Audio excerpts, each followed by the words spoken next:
নমস্কার, আমি প্রিয়াঙ্কা। প্রিয়াঙ্কার প্রিয় অধ্যায়ের পক্ষ থেকে আজকের নিবেদন কিশোর কবি সুকান্ত ভট্টাচার্যের কবিতা প্রিয়তমা সুর। সীমান্তে আজ আমি প্রহরী, অনেক রক্তাক্ত পথ অতিক্রম করে আজ এখানে এসে থমকে দাঁড়িয়েছি স্বদেশের সীমানায়। ধূসর তিউনিসিয়া থেকে স্নিগ্ধ ইতালি থেকে ছুটে গেছি বিপ্লবী ফ্রান্সে, নক্ষত্র নিয়ন্ত্রিত নিয়তির মতো দুর্নিবার অপরাহত রাইফেল হাতে, ফ্রান্স থেকে প্রতিবেশী বার্মাতেও। আজ দেহে আমার সৈনিকের কড়া পোশাক, হাতে এখনো দুর্জয় রাইফেল, রক্তে রক্তে তরঙ্গিত জয়ের আর শক্তির দুর্বহ দম্ভ। আজ এখন সীমান্তের প্রহরী আমি। আজ নীল আকাশ আমাকে পাঠিয়েছে নিমন্ত্রণ, স্বদেশের হাওয়া বয়ে এনেছে অনুরোধ, চোখের সামনে খুলে ধরেছে সবুজ চিঠি।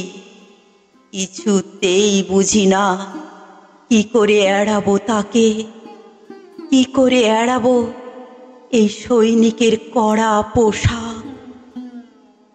যুদ্ধ শেষ, মাঠে মাঠে প্রসারিত শান্তি, চোখে এসে লাগছে তারই শীতল হাওয়া। প্রতি মুহূর্তে শ্লথ হয়ে আসে হাতের রাইফেল, গা থেকে খসে পড়তে চায় এই কড়া পোশাক। রাত্রে চাঁদ ওঠে, আমার চোখে ঘুম নেই।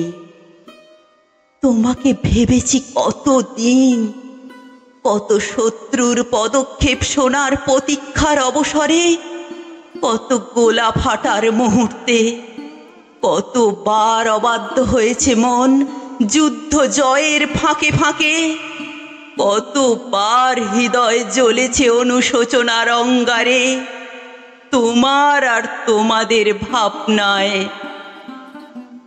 তোমাকে ফেলে এসেছি দারিদ্র্যের মধ্যে, ছুঁড়ে দিয়েছি দুর্ভিক্ষের আগুনে, ঝড়ে আর বন্যায়, মারি আর মড়কের দুঃসহ আঘাতে।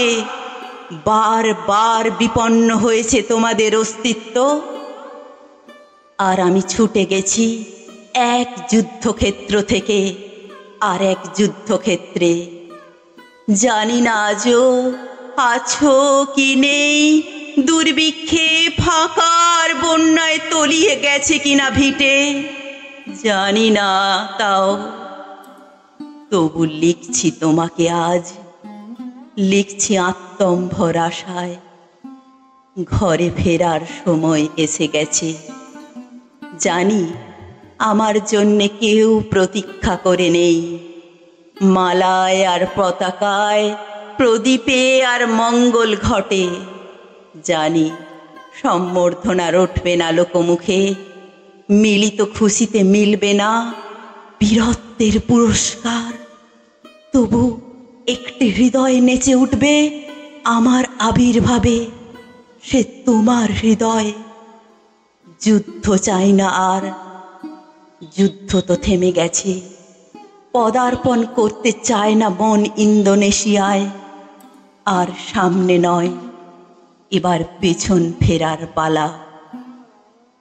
পরের জন্যে যুদ্ধ করেছি অনেক, এবার যুদ্ধ তোমার আর আমার জন্যে।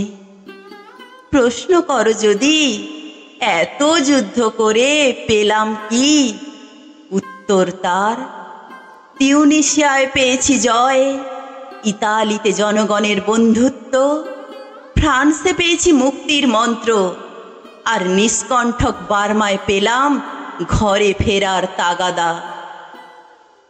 আমি যেন সেই বাতিওয়ালা, যে সন্ধ্যায় রাজপথে পথে বাতি জ্বালিয়ে ফেরে, অথচ নিজের ঘরে নেই যার বাতি জ্বালার সামর্থ্য।